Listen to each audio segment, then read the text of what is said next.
Clock is winding down on the United Auto Workers national contract with the Big Three. The next step would be a strike authorization vote. The union faithful will start voting on that this weekend. Business Editor Rob Maloney live tonight with a look at how the union is handling concerns over a strike. Rod. Yeah, Devin, a strike authorization vote is just the membership telling the negotiators they have the green light to bring that up at the bargaining table and call a strike should they need to.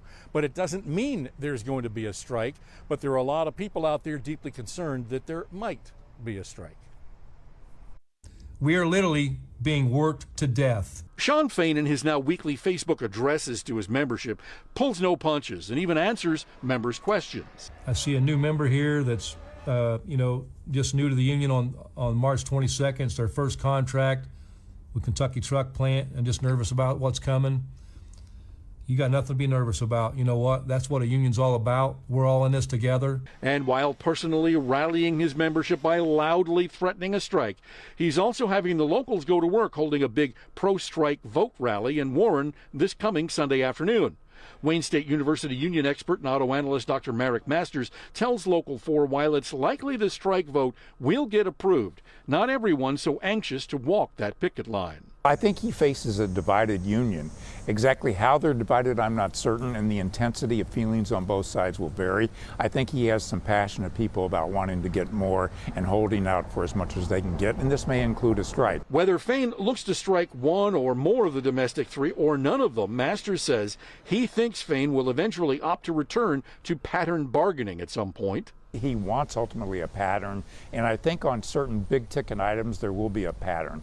I would be surprised if they didn't get the basic wage rate the same across all three companies and the basic kinds of retirements they provide the same across all three companies.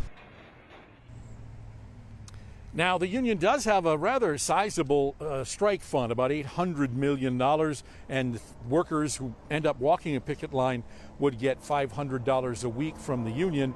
But Masters points out that should they say strike all three at the same time, that fund would deplete pretty quickly. Back to you. Rod, we've seen this full laundry list of demands that Shawn Fain and the UAW have had. It seems impossible to get all of that, though he's touted a lot of these, right, since his election. Yeah, there's the question of whether he's into an area of overreach, but he's not going to get it all. He knows he's not going to get it all.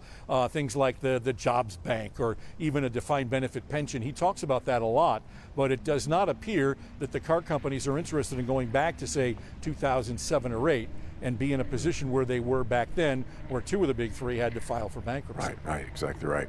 All right, Rob, the watch goes on.